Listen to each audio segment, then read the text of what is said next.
반갑습니다. 저녁이나 드시고 오셨습니까? 강의 마치야 저녁을 드십니까? 고생하셨습니다. 오시느라고. 오늘 제가 맡은 분야의 강의는 이 행복 창조 원리를 말씀드려보도록 하겠습니다. 사실 우리 누구든지 불행을 물리치고 행복을 찾아서 살고 있습니다. 뭐 공부를 하든 뭐 직장을 갔든 뭐든 간에 불행해서는 안 되는 것이죠. 다 행복의 목표를 두고 일을 하는 것이죠. 그런 면에서 다 원하는 행복은 그럼 어떻게 찾아지는 것인가 라는 얘기를 좀 한번 해보도록 하겠습니다. 결국 행복이라는 건 기쁨의 연속인데, 기쁨이라고 하는 것은 누구든지 원하는 것이 이루어지면 난 기쁘다 이런 것이죠. 하고 싶은 것이 이루어졌다, 그럼 이제 기쁨이 되는 것이고, 그 기쁨이 연속되면 이제 행복하다 이렇게 느껴지는 것이죠. 그 다음에 불행은 뭐 마찬가지죠. 이제 슬픔의 연속인데, 슬프다, 괴롭다, 뭐 고통스럽다는 얘기는 하고 싶은 게 안 이루어지면 이제 고통스럽고 이제 그렇게 되는 것이죠. 그래서 우리는 어떻게든지 고통을 피하고 또 슬픔을 피하고 어떻게든지 불행을 물리쳐서 행복을 이루자고 하는 것이 개인의 사소한 일부터 모든 뭐 정치, 경제, 사회, 문화가 다 행복을 이루는데 목표를 두고 있습니다.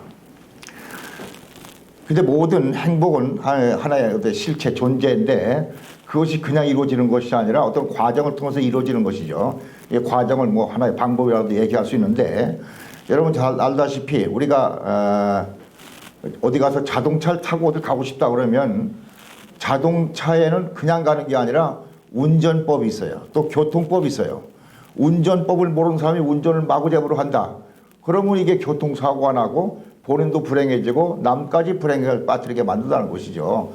그러니까 고통에서 벗어나서 올바르게 기쁨을 얻고자 행복을 얻고자 하려면 그 운전법을 잘 지켜야 되는 것이죠. 또 교통법규를 잘 지켜야 되는 것입니다. 그러니까 법칙, 원칙 뭐 이런 것을 못 지키면 결국 사고가 나는 것이죠. 그런 면에서 반드시 어떤 일이나 사물이나 뭘 하는 데는 원리 원칙을 따라가야 된다고 하는 것입니다. 원리 원칙을 따라가야 된다. 이걸 영어로는 뭐 프린시플, 뭐 디바인 프린시플, 뭐 디바인은 성스럽다, 하나님적인 천리적인 뭐 이런 것인데, 이 프린시플은 원리 원칙이 있다는 것이죠. 원리 원칙.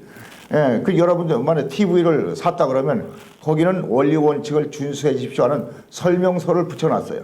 그 설명서에 이 TV는 반드시 110V에 꽂아라 이렇게 돼 있어요. 근데 그 원리 원칙에서 어긋나서 220V에 꽂았다. 그게 고장나는 것이죠. 고장나면 TV 화면이 안 나오고 볼 수도 없는데, 잘못됐다고 하는 얘기는 원리 원칙에서 벗어났다 이 소리입니다. 이 세상 사는 데 다 법이 있다는 것이죠. 인간 사는 데도 인간 사는 법이 있습니다. 여러분들 인간 사는 데는 제일 먼저 중요한 법이 잘 지키면 우리는 다시 행복에 이룰 수 있는 것이죠. 안 지키면 이제 불행해지는 것이죠. 근데 우리가 지켜야 될 것이 천도, 뭐 꼭 인간들이 지켜야 될 것은 뭐 천리 원칙 속에는 뭐 예절이라든지 뭐 도덕, 윤리 이런 것이 다 들어가 있어요. 이런 것을 잘 지키면 뭐 행복해질 수 있는데, 이런 데서 어긋나게 되면 좀 불행해질 수밖에 없다는 것입니다. 근데 우리 사람 3대 법칙이 있어요.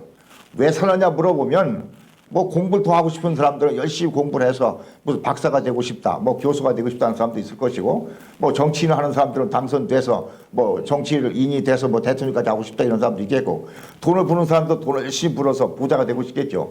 근데 그것은 다 개별적인 사항이지만, 인간이 일생 동안 누구나 똑같이 보편적으로 지켜야 될 것은, 제일 먼저 우리가 이뤄야 될 인생의 목적은 내가 다시 말해서 인격자가 되어서 성숙한 사람으로 대접을 받으며 살고 싶다는 것입니다.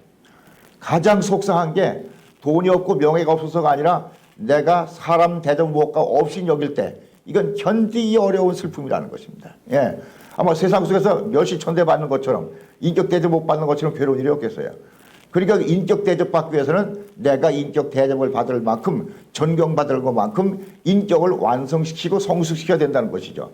그래서 우리가 모든 공부를 하든 뭐를 하든 간에 우리는 인격 성숙에 초점을 두고 있습니다. 인격이 완성되면 우리는 남한테 천대받거나 멸시받지 않고 존경받으면서 살 수 있다. 이게 가장 보람 있는 것이죠. 그 다음에 두 번째, 반드시 사람은 남자로 태어나든 여자로 태어나든 이게 운명적으로 숙명적으로 정해져 내려오고 있어요. 그러니까 남자로 태어났다는 얘기는 숙명적으로 여자를 만나서 결혼해야 됩니다. 또 여자는 남자를 만나서 결혼하도록 창조되어 있어요, 인간들은. 그래서 반드시 가정을 이뤄야 되는 것입니다. 근데 요즘에 세대가 잘못돼가지고 가정을 꼭 이뤄야 되나요? 뭐라고 그러더라?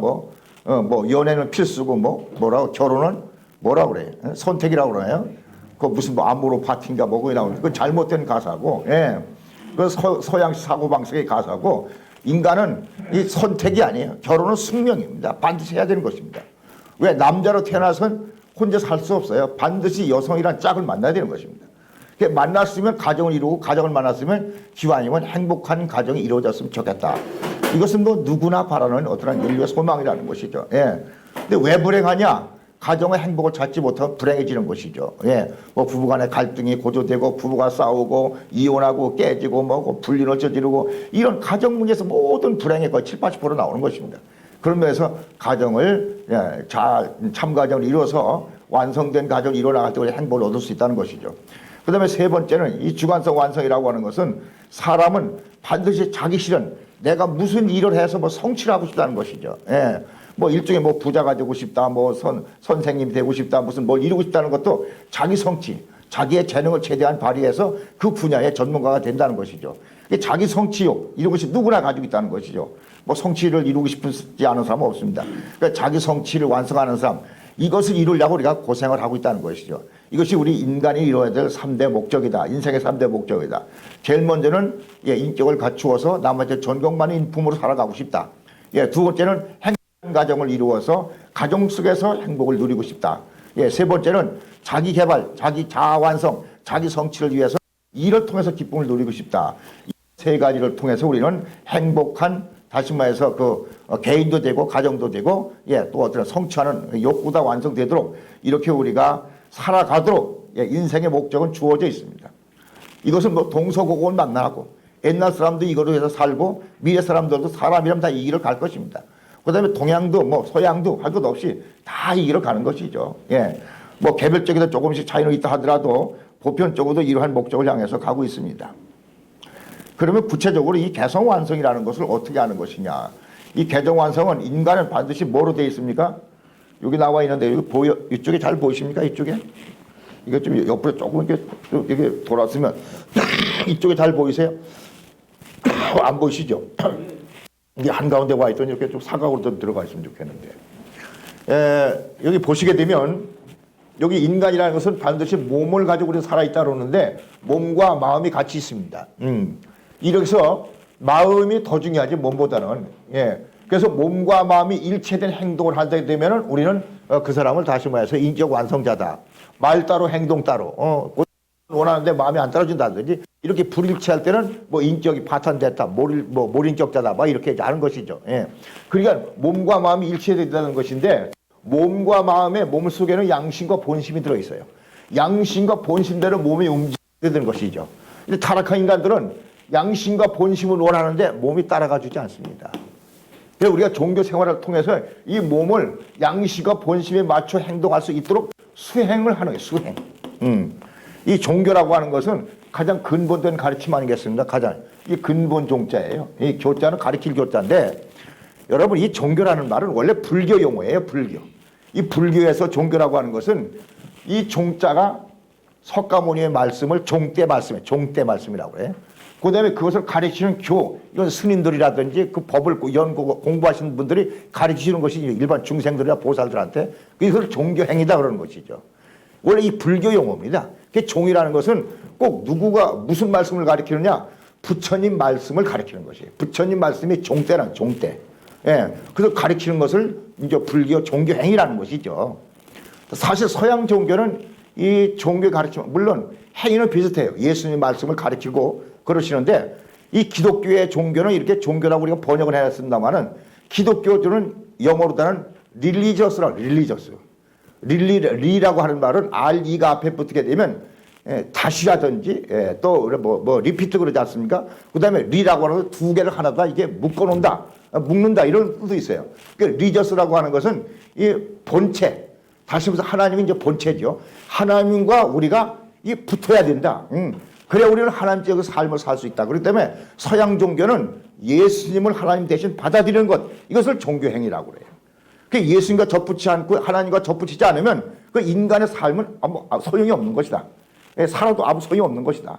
죽어서 구원도 못 받고. 그래서 서양 종교라는 것은 전부 다 하나님을 어떻게 영접하느냐, 맞이하느냐, 이것이 가장 중요한 핵심의 가르침이에요. 그러니까 예수님을 받아들이라는 것이죠. 릴리저스라는 거죠. 종교 개념이 조금 달라요. 근데 우리는 가르침을 가지고 올바른 가르침을 주고 가르침을 실천하면 우리는 구원받는다. 이게 이제 동양적 사고방식이에요. 예, 뭐 석가모니도 인도 아닙니까? 인도가 아니라 정확히 얘기하면 저쪽 힌두의 종교를 가졌던 그 집안에 태어났기 때문에 뭐 네팔이죠. 사실은 그 아버지가 뭐 힌두교 종교 지도자였기 때문에 이 동양 종교, 그 다음에 뭐 힌두의 어떤 네팔이라든지 중국이라든지, 네팔은 중국 옆에 붙어 있어요. 그 다음에 중국이라든지 이쪽이 다 이제 뭐 유교 같은 것, 이것은 가르침을 중시하는 것이죠. 예, 공자님의 말씀, 사서 삼경, 이걸 가르침을 중시하고 이것을 실천할 때 우리는 올바른 삶을 살아갈 수 있다. 이런 것인데 어쨌든 릴리저스가 됐든 종교가 됐든 간에 이 스승은 하늘이 내신 분들이에요. 예수님 공부를 해가지고 어느 대학에서 나와가지고 뭐 예수 자격증을 땄습니까? 또 석가님 마찬가지고 공자님 마찬가지고 이런 분들 종교를 창시하신 분들은 하늘이 내신 분이에요. 인류를 가르치도록 구원할 수 있도록 하늘이 내신 분들이에요. 이분들은 스승이죠. 영원한 스승인 것이죠. 이분들이. 예. 이분들의 가르침을 가지고 종교를 하는 것인데 이분들이 가르치는 말씀을 경이라고 해요. 경. 경이라고 하는 말은 길이다. 길. 여러분 어느 경로를 통해서 여기까지 오셨습니까? 뭐 어느 길을 통해서 뭐 버스를 타고 왔다 기타 타고 왔다 어떤 경로 찾아가는 길을 경이라고 하는 것입니다. 이게 성경 하게 되면 성스러워지는 길이다. 이게 성경이에요. 성경 말씀을 열심히 읽고 공부하고 따라가게 되면 우리는 성스러워진다. 성스러워진다는 얘기는 뭐예요? 하나님적 가치다. 사람이 귀해진다는 것입니다. 불경은 뭐 석가님의 말씀을 가르치면 우리는 부처가 된다. 부처라고 하는 것은 깨달았다 이 소리야. 깨달았다. 예. 원래 석가모니 부처라고 하는 것은 원래 이름은 따로 있었지요. 근데 왜 부처가 됐냐? 깨달은 자가 됐다. 이게 부처가 된 것입니다. 예. 그래서 성불하십시오. 열심히 공부하셔가지고 깨달은 자 부처가 되십시오. 이게 인사하는 것이죠. 이제 불교에서는. 예. 그 다음에 이제 이 공자님, 뭐 사서 삼경 있지 않습니까? 사서 하게 되면 공자, 맹자, 그 다음에 주역, 이런 역학, 이런 것이 다 이제, 이런 것이 이제 사서 속에 삼경, 시경, 서경, 역경이라든지 이걸 사서 삼경이라고 하는 거예요. 이런 경서라고 하는 것은 인간이 올바르게 따라갈 수 있는 길을 제시했다 이 소리입니다. 그러니까 이 경중에서 빠질 수 없는 것이 교육의 본질은 다시 말해서 많은 사람들하고 다시 말해서 의견이 충돌된 것을 어떻게 이해해가지고 하나로 다 서로 이해하며 도우며 살 수 있도록 하는 것이냐. 이게 교육의 본질이에요 사실은. 모든 종교의 가르침은 화평하게 지내라는 게 본질입니다. 종교 때문에 싸운다고 하는 것은 이건 말이 안 돼요. 그건 가르침이 잘못됐어요. 교파 분열, 종파 분열, 종교 때문에 종교가 다르기 때문에 미워하고 싸운다. 그건 있을 수가 없어요. 모든 가르침은 다른 사람하고 이해하면서 함께 살아가는 방법을 가르치는 것이 석가님의 공자님의 예수님의 말씀인 것입니다. 이분들의 가르치는 것이죠. 그래서 가르침의 본질을 보게 되면 내가 누구인지를 가르쳐주고 그 다음에 나는 무엇을 하며 살 것인가 어떻게 살 것인가를 정확하게 가르쳐주는 것을 경서가 제시하는 것이다. 이렇게 하는 것이죠. 그렇기 때문에 우리가 경서를 배우는 것은 내가 누군지를 알고 상대와 어떻게 자신에서 화합롭게 평화롭게 지낼 방법을 알고 그 다음에 나는 어떻게 살 것인가 라며 쭉 이것을 정리해가면서 하는 것을 본질이라고 하죠. 종교의 본질이라고 하는 것이죠. 그렇기 때문에 우리는 종교 생활을 한 안에 이것이 자랑한 것이 아니라 어떤 종교를 선택하는 것은 자유지만은 난 종교 생활을 안 하겠어 라고 하는 것은 자유 속에 들어가지 않습니다. 사실은. 그것은 왜 인간의 삶의 가르침을 교육을 포기하겠다는 거나 맞은 것입니다. 무슨 영어 수학 이런 것은 그건 2차적인 교육이고 진짜 인간 교육은 종교를 통해서 인간 교육을 할 수밖에 없는 것입니다. 이런 면에서 경서도 중요하지만 여기 이 관요론 같은 것도 대단히 중요한 경서 속에 들어갑니다. 이 관용론을 읽어보게 되면 세상에서 다 잘하고 싶은데 왜 속상하고 안 되느냐? 누구를 용서하지 못했기 때문에 그렇다. 그러니까 세상에 가장 귀한 덕목은 용서할 수 있는 사람이라면 우리는 존경받을 수 있다. 이런 결론이 나는 것인데 용서해 준다는 것은 중요한 덕목이 없다. 이렇게 가르치기도 하고 있습니다. 그 다음에 그래서 우리는 이런 것을 잘 실천하게 되고 우리는 인격자가 되는 것이다. 이렇게 하는 것이죠. 인격자는 구체적으로 남을 사랑할 수 있는 능력을 가진 자. 남을 사랑했는데 그 사람 날 존경하게 돼 있죠. 그래서 사랑하고 존경받을 수 있다면 우리 인격자라고 이해하면 좋겠다는 것입니다.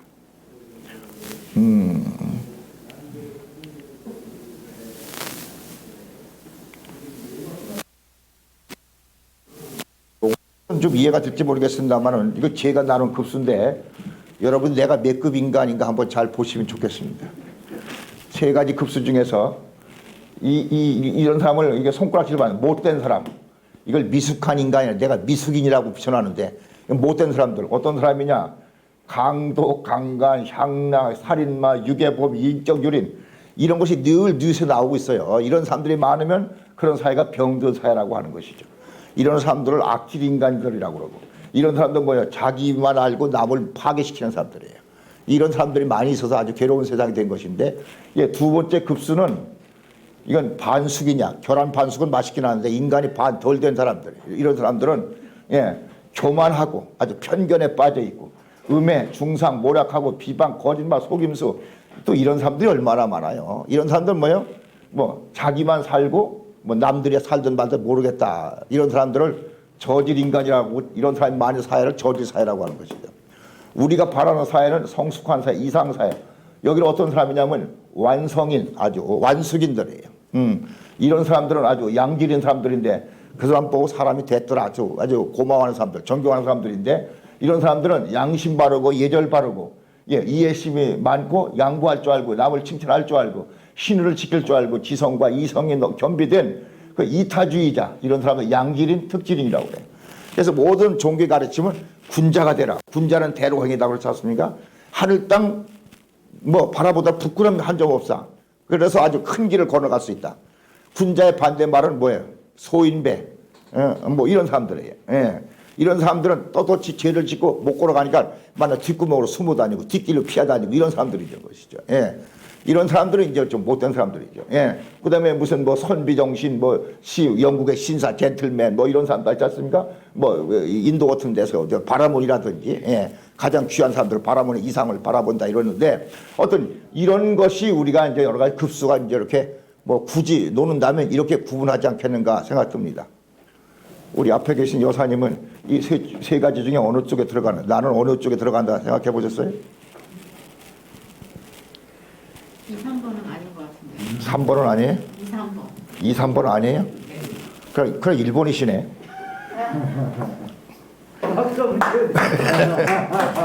본인은 다 일본에 들어가고 싶은데 그건 내 생각이고 남이 인정해 줘야 되는 것이죠.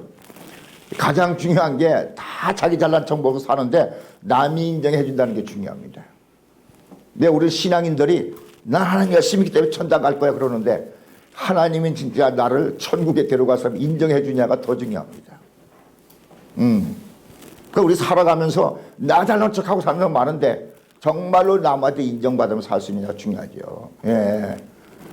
내가 이제 이 속에 들어갔으면 좋겠다 하는 건 희망사항이죠. 우리가 일로 다 들어갔으면 좋겠어요. 일급수 인간이 됐으면 좋겠습니다.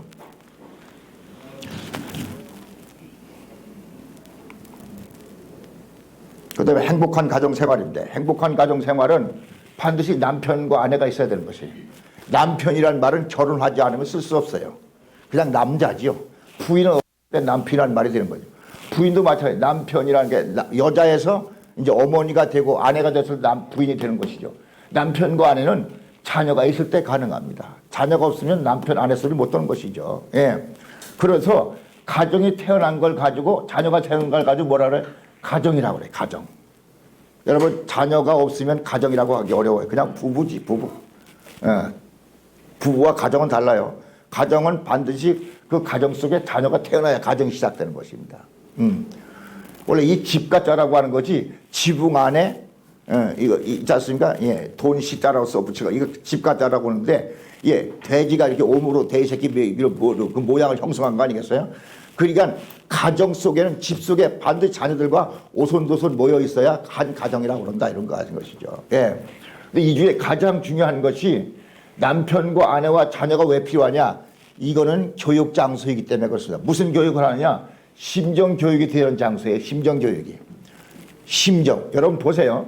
부모의 심정이라는 것은 부모가 되려면 자식이 태어나야 되죠. 그러니까 자식을 부모 마음속에 그리워하는 정이 있다 해서 이걸 심정이라고 그래요. 자녀를 안 가져보고 자녀를 안 키워본 사람은 부모 속에 심정이 자라지 않아요. 자녀를 키워봐야 사람에 대한 애정이 생기고 그것이 성장된다는 것이죠. 정이 많아야 다음에 사랑이 된다는 것이죠. 애들을 사랑스러운 정이 생겨야 거기다 옷도 사입히고 교육도 시키고 싶고 안부도 묻고 싶고 저녁에 안 오면 기다리기도 이런 거 생겨나는 것이죠. 그렇기 때문에 부모 마음속에 정이 언제 생겨나느냐?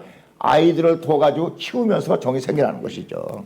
그래서 가정이 뭐가 필요하냐? 이 정을 성장시킬 수 있는 곳은 가정뿐이 없어요.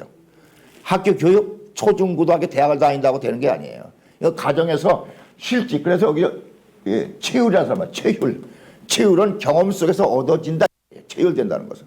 그래서 반드시 부부가 자녀를 키워봐야 자녀에 대한 사랑이 생겨나기 시작한다. 이걸 부부의 심정이라고 그래요.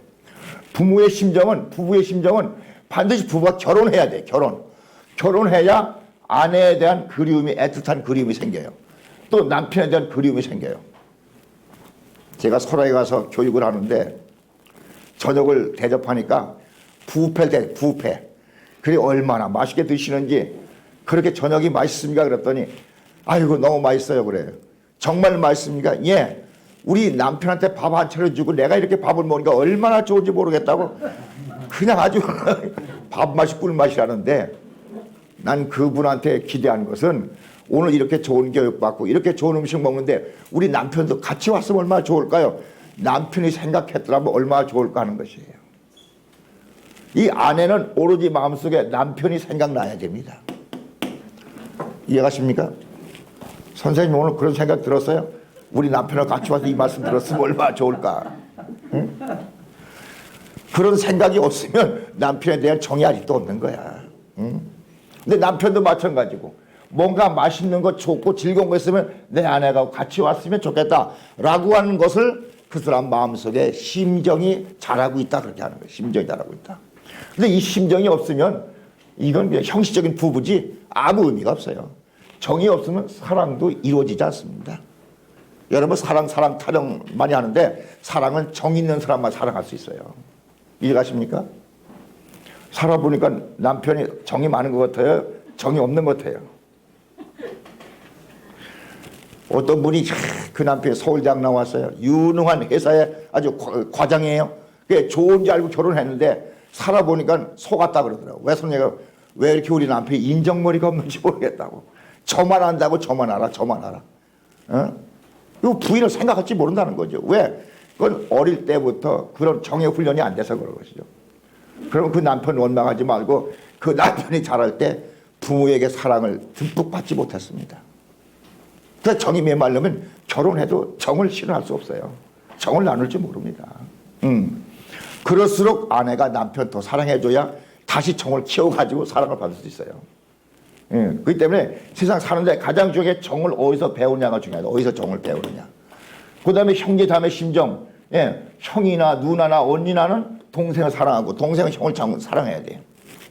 내가 우리 애들 키울 때 내 세 아들을 키우는데 막내둥이가 만날 남한테 얻어 터지고 와서 하루는 내가 속상해가지고 형 둘을 불러가지고 이 자식아 네 동생 그렇게 만나 얻어 터지고 너 가만히 있으면 되냐? 너희들이 두 형이 가가지고 네 동생 때리는 놈을 찾아가지고 혼내주고 오라고. 내가 그래서 진짜 걔들이 가서 너 왜 내 동생 때린다고 혼내주고 왔어요. 그러니까 그 막내 동생이 형을 너무 잘 따르더라고. 우리 형이 진짜 최고라고. 자기 편 들어줬다고. 어릴 때부터 이런 정을 주고받아야 형제지간에 싸움이 안 납니다. 근데 왜 형제지간에 커서 싸움 나느냐? 이 정을 못 느끼거나 형에 대한 정, 동생에 대한 정이 없어요. 세상에 부잣집 치고요. 정이 안 생기니까 커서 다 남남이 돼버리고 원수지간도 싸움질하고 그러더라고. 이 정을 키워나가는 것, 이 가정교육 중에 가장 중요한 게 정을 키워나가는 것이다. 그 다음에 자녀의 심정은 뭐예요? 어린아이는 마음속에 무슨 정? 어머니 아버지가 그리운 정이 있다는 것이죠. 예, 저는 어릴 때 우리 어머니가 시장을 가는데 해만 저녁에 이렇게 뉘웃뉘웃 가려면 엄마가 보고 싶겠더라고요. 엄마가 보고 싶어. 왜 엄마가 안 오냐고. 그래서 엄마가 시장 갔다 소리를 듣고 내가 엄마가 하는 시장 쪽을 가서 한없이 가다가 이게 해가 어두워져가지고 깜깜한 밤에 헤맸어요. 그게 동네 사람들이 다 나를 찾으러 나온 적도 있는데 어릴 때 해만 지면은 엄마 보고 싶어 죽겠는 거야. 이런 정이 있어요. 난 지금도 어머니 얘기하면 나도 눈물이 펑펑 쏟아지는데요. 이 정 가지고 살게 돼요, 사람은. 예. 정말로 정이 있는 인간, 이걸 어떻게 만들어낼 것이냐? 이건 돈 줘가지고 초중고 대학을 나오다 되는 게 아니고 가정이 화목할 때만 이런 정이 생겨난다는 것입니다. 우리 선생님 어떻게 생각하세요? 싸우지 않으면 다행히. 응? 그런 것 같아요? 응? 정말 그렇기 때문에 우리는 뭐 돈 때문에 싸우고 뭐 출세 못했다 그러지 마세요. 정말로 가정에서 어떻게 돈독하게 남편과 아내와 자식과 간에 정을 나누며 살 것인가를 연구해 봐야 되는 것입니다. 정이 있는 사람은 사랑을 할 수 있어요. 사랑은 다음이에요. 먼저 정이 생겨야 사랑을 나눈다. 아니요, 이 어릴 때 엄마 아빠의 그리움이 많아야 엄마 아빠가 커서라도 뭐 편지도 해야 되겠다, 선물도 보내야 되겠다, 뭐 어디에 생일날 찾아가 봐야 되겠다. 이거 사랑의 행위거든요. 행위는 이런 그림에 정이 없으면 사랑은 나오지 않습니다. 우리 사랑을 강조하지만 억지로 사랑이 됩니까? 정이 없는데, 정 떨어져 버렸는데 왜 엄마 아빠가 그립지 않느냐? 엄마 아빠하고 살아본 적이 없어요. 엄마 아빠하고 같이 뭐 정을 나눈 적이 없어요. 그러면 아무리 엄마 아빠라도 정이 떨어져 버려요. 내가 지금도 좀 후회하는 거는 내가 브라질 가서 7년 동안 선교 생활을 했어요. 근데 우리 막내 둥이가 고등학교 3학년 때 내가 갔는데, 응? 이제 그 7년 동안 근무하고 한 게 돌아오니까 애가 이미 대학을 들어가서 2년 동안 하다가 군대 또 2년 동안 하고 와서 거의 7년이 흘러갔어요. 그래서 이 녀석이 마지막 제대 군대에서 엄마 아빠한테 전화를 했어요. 이제 마지막이죠. 자기가 이제 군대 생활을 마치고 이제 집으로 돌아가야 되는데, 군대 생활에서 느낀 거, 이제 성장하면서 느낀 거를 소회를 이제 마지막 편지를 보낸 거예요. 근데 우리 엄마가 내가 이제 그 브라질에서 돌아오니까, 야, 우리 막내가 이제 이름이 경남인데 얘가 이제 철이 든 것 같다. 그렇게 막내도 이거 철이 없어 보이더니 편지를 보여주면서 이렇게 엄마 아빠 생각한다고 그러면서 이제 편지 읽어보라 그러니까, 정말로 너는 정말 행복한 가정 속에서 자란 것을 정말 감사하게 생각합니다. 내가 이 후배들, 부하들 이게 다뤄보니까 부모 없는 집에 태어나고 공부도 못한 아이들도 있고 불우한 가정들도 많고, 이거 상담을 통해서 알아보니까 우리는 정말로 행복한 가정 자란 것 같습니다. 정말로 어머니 앞에 고마워하고 형들한테 고마워하고 이런 얘기를 아주 어른스럽게 썼어요. 그래서 내가 읽은 다음에 그걸 편지라고 썼냐? 내가 화를 포록 냈어요. 뭐라고 썼냐 하니까 아버지에 대한 고마움이 한자도 없어. 한자도. 그래가지고 내가 엄마한테 그걸 편지라고 나한테 자랑하냐. 그래서 뭐가 그래 섭섭하냐. 그래서 아니 당신한테 고맙다고 그러고 형한테 고맙다고 그러고 왜 아버지한테 고맙다고 안 그러냐. 아버지가 이 집에 그래도 주인 아니야. 그랬더니 아이고 그 미처 몰랐나요. 그래서 걔한테 전화를 했대요. 내 편지를 아빠한테 자랑했더니 아빠 안 봐 물었다 섭섭해 하더라. 그러니까 개어져서 말이야 재민아. 아빠는 없잖아. 아빠를 7년 동안 보지 않으니까 머릿속에 사라져 버렸어요. 아빠는 없잖아. 없으니까 안부 물을 것도 없고 뭐 기억이 나는 게 없어요. 야, 그래서 이거 어린애들 키울 때 정말로 부모가 자녀들하고 같이 있어야 되겠구나 생각이 들더라고요. 비어있는 것만큼 머릿속에 날아가 버려요. 엄마하고 같이 안 살면 엄마가 없어져 버리고 아빠가 안 살면 사라져 버려요. 그래서 같이 살아주는 것만큼 얼마나 귀하게 같이 살아줘야 정이 생겨나요. 어머니 아버지한테 그리움이 생겨난다는 것이죠. 그래서 정말로 뭐 아이들 키울 때 힘들어도 직접 젖을 먹이면서 힘들더라도 같이 키우는 게 좋습니다. 뭐 어디 고아원에 갖다 맡기고 어디 뭐 양로원에 양로원이 아니라 이렇게 사람 싫다고 다 이게 뿔뿔이 헤어지면 내 중에 있으나 마나요. 부모가 있으나 마나 형이 있으나 마나 아무 상관이 없어요. 정이 떨어져 버리면 사랑은 중단됩니다. 아무리 사랑을 원한다 하더라도 정이 떨어져 버리는데 무슨 사랑이 진행되겠어요. 제가 한번 이 교육을 하다가 한 사람이 자꾸 눈물을 흘리고 있어요. 그래서 무슨 사연이 있나 그랬더니 이 가정이 무슨 파탄이 났나 그랬더니 그게 아니고 내 지금 물어보니까 자기는 시골에서 태어나서 가난해가지고 돈 버는 게 한이 돼가지고 서울에 직장을 잡다가 돈 많이 벌려면 보로네오 섬에 가서 목재를 자르는 데 가서 일을 하게 되면 한국에서 월급 주는 것보다 3배를 준다고 해서 거기 지원해 갔대요. 여러분 아시지? 보로네오 목재. 보로네오 섬에서 그 살림을 이제 잘라가지고 한국에 싣고 와서 거기다 이제 가구를 만드는데 거기서 시집 벌목장에 가서 이제 그 나무를 자르는 거예요. 이제.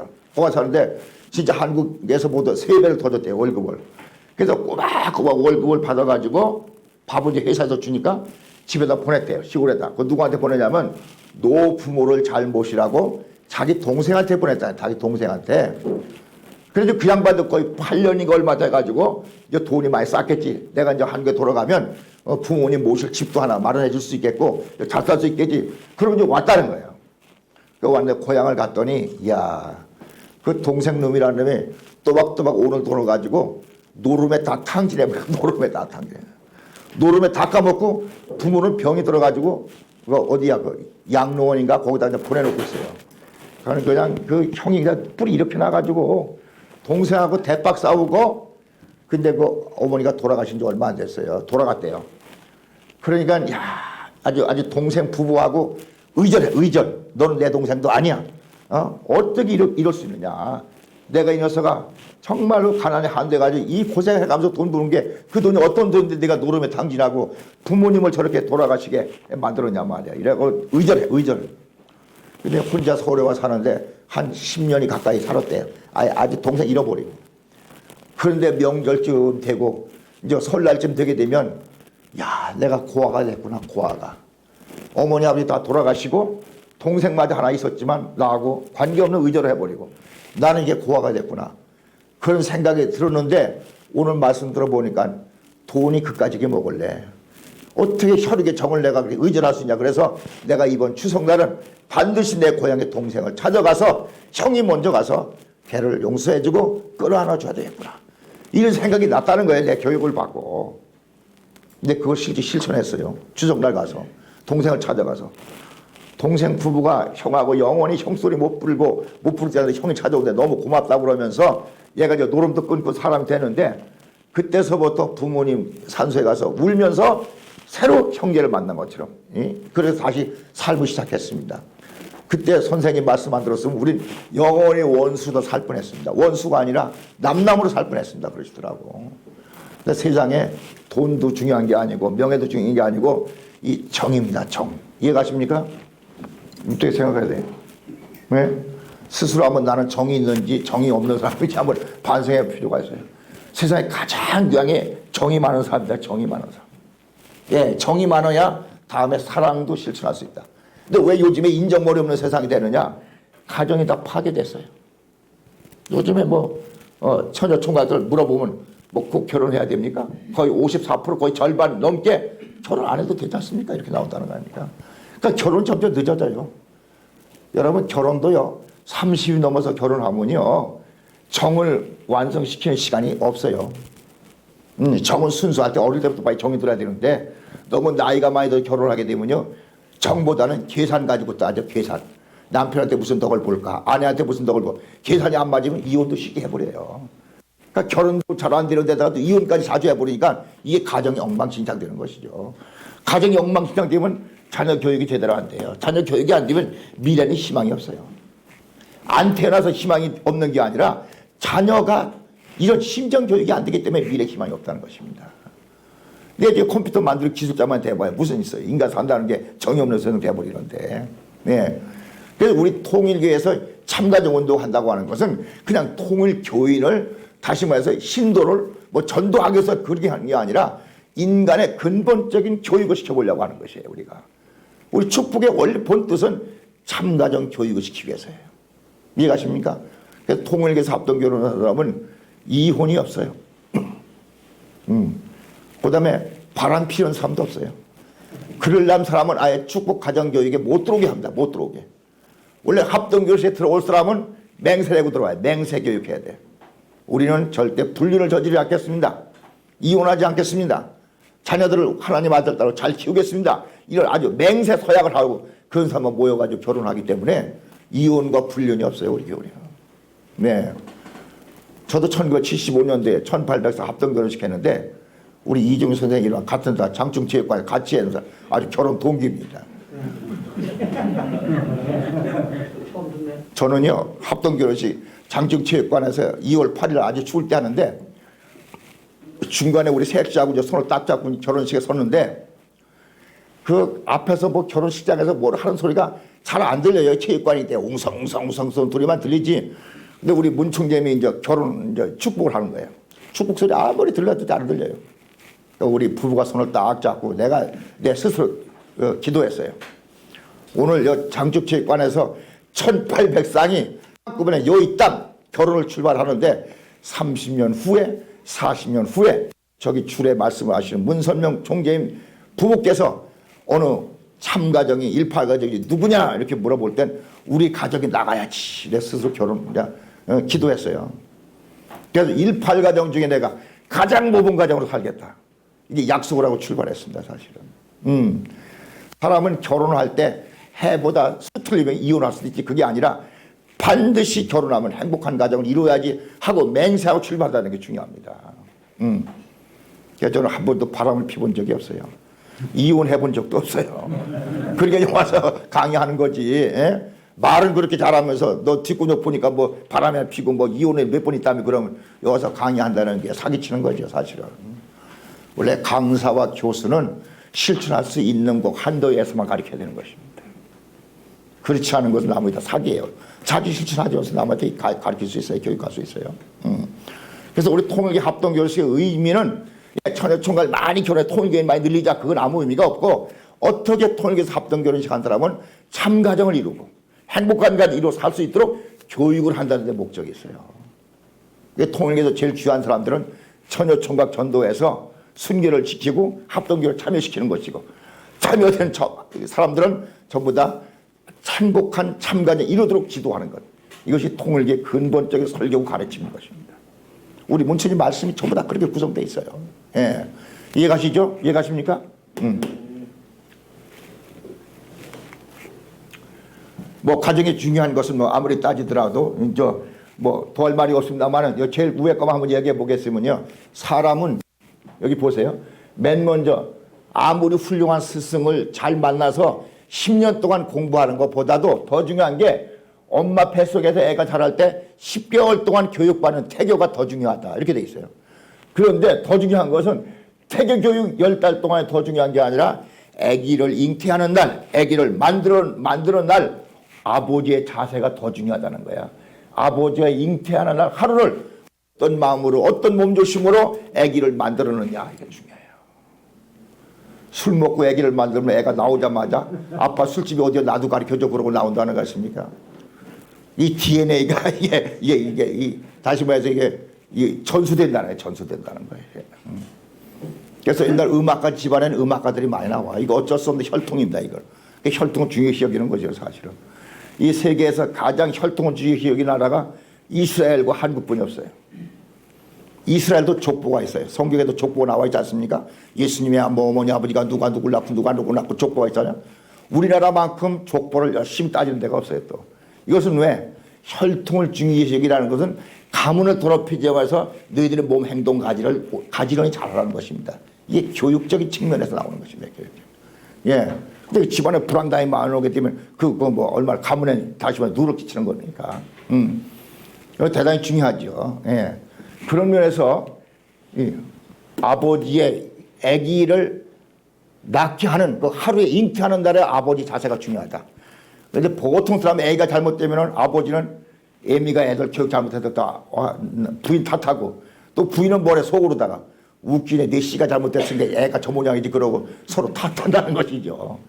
탓하지 말고 정말로 아기를 위해서 어머니 아버지가 노력하고 정성들여야 된다는 것이죠. 이것이 이것은 내 얘기가 아니고 여러분들 이 태교신기라는 것을 한번 네이버에 쳐보면 이게 책 이름이 태교신기입니다. 태교신기. 이게 옛날 230년 전에 어느 저자가 아들, 딸 네 사람을 잘 키워서 그 기록을 해놓은 것을 정리하는 것입니다. 이게 아주 훌륭한 것이죠. 예. 여기 보세요. 부모가 태교 교육을 신중하지 못하고 엉터리를 해놓으면 자식이 태어나도 재주가 없는 놈이 태어난다는 거예요. 또 형체가 못생긴 놈이 태어나고 태어났다 하더라도 질병을 앓다가 결국 요절 일찍 죽을 수도 있다는 것이다. 그러니까 아이 잘못이 없어요. 부모가 어떻게 조신하게 삶을 살아가느냐 이런 영향을 받고 태어난다고 하는 것입니다.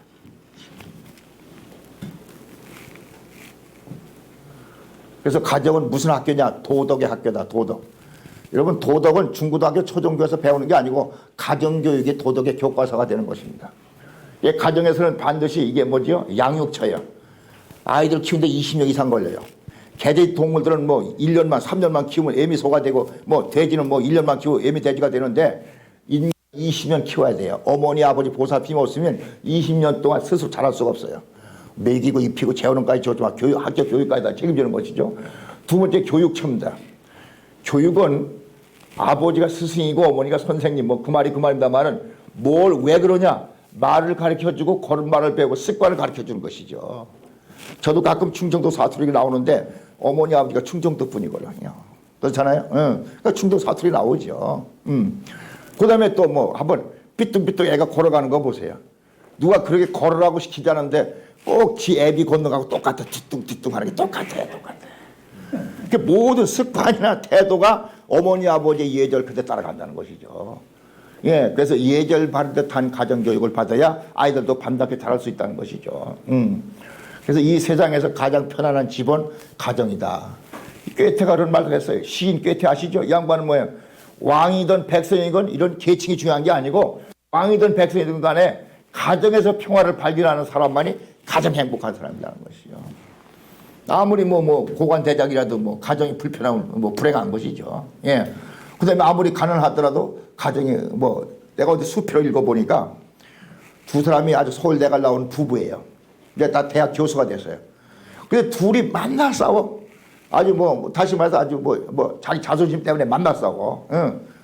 근데 두부가 차에서 만나 싸우면서 가는데 옆에 뭐죠? 뭐 붕어빵 장사가 한 앞에는 아저씨가 끌고 뒤에는 아주머니가 뒤에서 밀어주면서 얼마나 좋은 일이 있었는지 웃으면서 깔깔 웃으면서 가는 걸 보고 이야 내가 아무리 대학 교수가 돼서 매일 싸우는 것보단 차라리 못 배우고 풀빵장에서 하더라도 저 부부처럼 저렇게 좀 깔깔거리고 웃어보는 시간이 참 부럽다.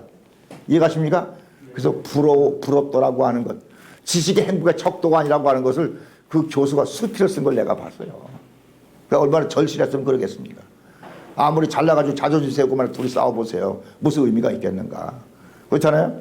그게 지식이 행복의 조건은 아니고 정을 가지고 정을 나누는 것인데 이것이 가정에서 다 나온다고 하는 것입니다. 예, 그러다 우리 사람 사는데 반드시 일을 하면서 살게 돼 있어요. 그래 우리는 돈을 벌어가지고 사람답게 산다는 것이죠. 근데 일하는 자세가 있어요. 예, 우리 반드시 회사를 다닐 때 회사를 이해하는 자가 주인 된다. 이 말은 내 예를 한번 들어보면요. 여러분 잘 아시는 경제 5단체 중에서 중소기업협회인가요? 그거 뭐 있어요? 그런 거 있나요? 중소기업협회, 중소기업인협회. 거기에 맞아 협회장 하는 사람이 여기 이기문이라는 사람이 있는데 그 사람 내 고향 친구예요. 이 사람은 뭐 시골에서 옛날 뭐 마찬가지예요. 뭐 우리가 40년대 말에 태어난 사람들이니까 우리가 그런데 거기서 이제 집이 가난하니까 국민학교뿐이 졸업 못해서 이제 지금 소학교라고 그러나요? 지금 뭐 초등학교지. 우리 국민학교인데 졸업하고 시골에서 농사를 질 수밖에 없어요. 중고등학교 못 가는 거예요.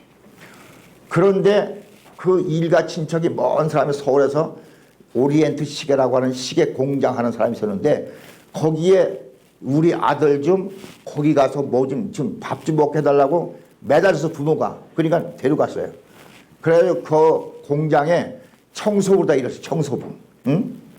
이 얼마나 고마운지 직장에 월급을 준다니까 청소를 제일 먼저 청소하고 제일 늦게 문을 닫고 나오고 그랬는데 그 공장장님이 보더니 야, 너 기술을 가르쳐야 되겠다. 그래서 야간 중학교, 야간 고등학교, 야간 대학을 가르치고 무역학과를 졸업하는데 그 다음에 이제 회사 다니면서 기술도 가르치고 기술자가 됐어요. 딱 서울에서 대학에 야간 학부를 나오니까 내가 너를 보니까 정말로 회사에 누구보다 성실했는데 너를 보고 내가 일부러 공부시켜줬다. 내가 이제 무역학과까지 나왔으니까 이 회사에 나는 아들, 딸들이 없어. 너한테 물려줘야 되겠다. 그랬다는 거야. 그 사람이 그걸 물려받았어요. 사장이 됐어요. 갑자기 청소부에서. 그래서 그 사람이 다시 오리엔트 시계를 명칭을 바꿔가지고 무슨 시계에다 이름을 바꿨는데 하여튼 이름을 바꿨어요. 로만스라고 하는. 로만스 아세요? 로만스 시계라는 거. 로마스 시계 회사를 만들어가지고 대히트를 쳤어요. 엄청나게 돈을 벌었습니다. 아마 하루에서 가장 돈 많은 시계 회사. 요즘 이제 전자시계 때문에 다 이제 그런 시계도 죽었는데. 그래가지고 그 중견 기업인이 돼가지고 그거 뭐 중소기업인 협회 회장을 지금 뭐 3번인가 4번 당선됐어요. 임기를 해가지고. 그러니까 저 개성공단에도 큰 회사를 뭐 설립해놓고 그랬어요. 이제 공장 회사라고. 그래 그 사람이 보니까 나는 회사를 그냥 일꾼으로 한 게 아니라 이 회사에 내가 주인이다 이런 정신 가지고 열심히 그러니까 진짜 주인이 됐다니까요. 이 대단히 중요해요. 예. 그다음에 두 번째는 일을 즐겁게 하라. 억지로 한다. 이건 일의 성과가 없어요. 그다음에 집에서 왜 일터 나가기 싫으냐? 과장 보고 싫고 동료 보고 싫고 적응이 안 되면 남이 남 탓하는 것이죠. 근데 그런 사람을 동료나 과장 형제로 보지 말고 내 형제로 보라는 것이죠. 그래서 우리 문총재님 용어 중에 우리는 모두 한 식구다. 예, 식구라고 하는 개념이 가장 아주 귀한 명사입니다. 사실은. 모든 사람이 상사로 보이기 전에 내 형님이구나 누님이구나 그렇게 보라는 것이죠. 내 동생이라고 보는 것이죠. 예, 이런 관을 가지고 일을 하게 되면 얼마든지 극복할 수 있다. 어려움이라는 걸 극복할 수 있다는 것이죠. 그래서 내가 직장에 적응해야 인간답게 살 수 있고 아들 딸도 먹여 살 수 있는 직업이 생기는 것이죠. 왜 인생이 합류가 어려우냐? 사회에서 사업하는데 적응이 안 돼. 직장 가도 쫓겨나고 직장 하기 싫다서 그냥 퇴사해버리고 여러분 일생에 퇴사 한 30번 돌리게 되면 이거 완전히 말짱으로 이제 인생 끝나고 마는 것이에요. 한 직장에서 딱 뿌리를 내리고 열심히 해야 되는 것 아니겠습니까? 예, 이런 방식이 다 있다는 거지. 이런 방식. 그리고 문총재님 말씀은 뭐 이렇게 천당 간다 그런 게 아니고 어떻게 삶을 행복하게 즐겁게 삶을 성공할 수 있냐 이걸 구체적으로 가르쳐 주는 거예요. 구체적으로. 이거 삶의 원리라고 하는 것입니다. 이거 삶의 원리라고 하는 것인데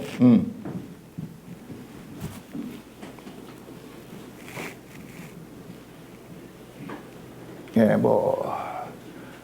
자, 제가 삶의 원리를 좀 얘기해 보는데, 우리 인간은 모두가 인생이라고 하는 것은 사람끼리 서로 도와가면서 사는 거다. 그러니까 소자 밑에 길이에요. 예. 그 두 사람이 함께 소처럼 뚜벅뚜벅 걸어가요. 소는 어떻게 걸어요? 눈이 오든 비가 오든 바람이 불든 언덕길이든 내리막길이든 좁은 길이든 굽은 길이든 꾸준히 가는 게 소의 속성입니다. 우리 인생길은 어려워도 가야 되고 힘들어도 가야 되는 것입니다. 근데 인간이라는 것은 뭐예요? 두 사람 사이의 관계를 잘 유지하는 것이에요. 남자 여자 관계가 너무 좁아도 안 되고 멀어도 안 되는 것이에요. 예.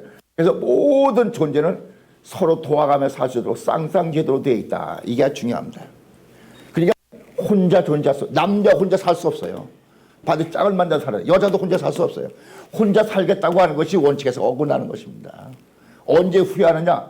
나도 뭐 직장 좋고 뭐 나 결혼 안 해도 됩니다. 뭐 아들 키우고 고생할 거 없습니다. 이 세상에 태어나서 엔조이 즐기다 가면 되는 것이죠.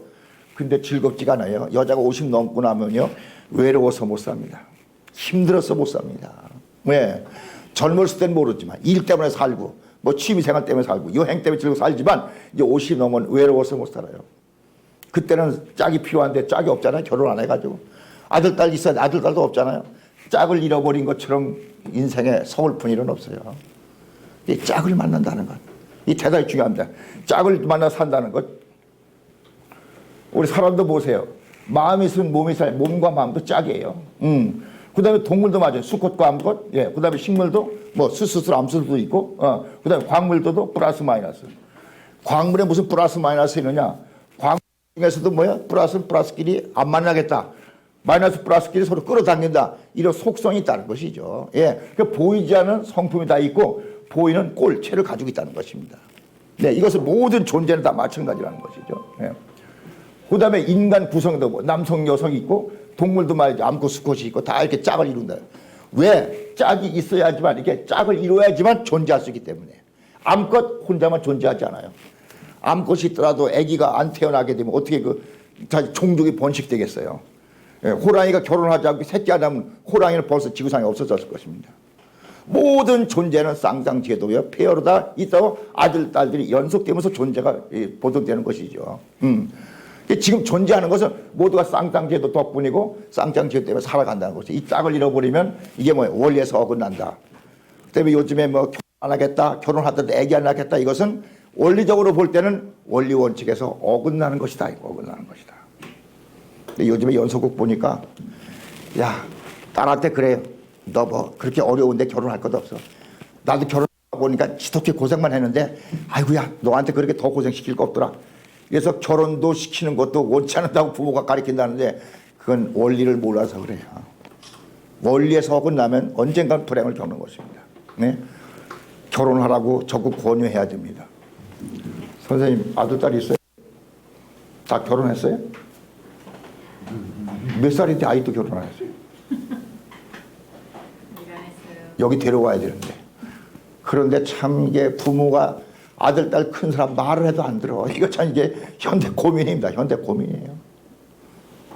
내 친구 하나가 국현도 한 사람인데 골프를 스쳐 갔더니 야 너 윤정론 너 학교 다닐 때 잘 몰랐는데 내가 요새 제일 보라고 그래. 뭐냐 그랬더니 야 통일학동면식을 내가 너한테 교육받고 있는 너무 좋은데 나도 뭐 나 부럽지 않다. 나 국현도 한번 해봤고 뭐 돈도 내 입구에서 맞고 믿고 그러는데 딸내미를 한 놈이 외동딸인데 미국 가서 유학하라고 하는데 지금 아주 좋은데 카이스트라고 하는데 이제 박사도 하는데 나이가 50이 되는데 결혼할 생각을 안 해.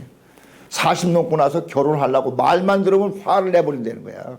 그래서 지금까지 말도 못해 살아왔는데 50 훌쩍 넘으니까 이제 포기할 수밖에 없다는 거야.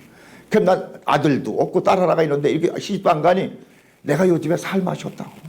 응? 왜 살아가는지 내가 모르겠다고. 그래서 나한테 부럽다고 그러더라고요. 예. 그리고 이런 면에서 우리는 꼭 지켜야 될 길이 있다는 것입니다. 예. 짝을 만나서 짝을 이뤄나가는 것, 이것처럼 중요한 원리가 없다는 것입니다. 여러분, 이 효가 어디서 나오느냐? 부모와 자식이 없으면 효를 어디서 해요? 부모가 자식을 두니까 자식이 부모한테 효도도 하는 것이죠. 또 열렬한 사랑을 어디서, 부부가 없으면 어떻게 열려와 열람이 어디서 나오겠어요? 예, 그 다음에 뭐 사랑이라는 거 뭐 형제가 없어도 누구를 사랑한다는 것이. 그러니까 반드시 짝이 있다는 걸 감사해야 됩니다. 그래서 아기를 낳더라도 보통 2-3명씩은 낳아야 돼요. 근데 우리 며느리들 놓고 좀 아들, 딸 많이 낳으라 그러니까 요즘 아이들은 말을 안 듣더라고. 저 뭐 하나만 낳겠다. 그래서 내가 빌다시피 해야지 2사람씩만 낳으라고. 그래도 한 놈 말을 듣고 하나만 낳고 안 낳겠다고 그러는데 정말로 우리는 아기 3살 낳아야 책임을 다했다는 것이에요. 왜 3살 낳아야 되느냐? 하나는 엄마 몫으로, 하나는 아빠 몫으로, 하나는 역사를 위해서 한 사람 더 보태주고 그러고 가는 겁니다. 2살 결혼해서 아기 하나 낳았다. 그럼 인구의 절반을 줄여놓고 가는 아주 역사의 폐류나. 이해가십니까? 역사는 뭐예요? 인간의 다시 말해서 바톤이 이어가면 역사입니다. 근데 인간 대가 끊어져. 인구가 없으면. 요즘에 대한민국 급격히 인구가 줄어들어. 대한민국 대학이 얼마예요 지금?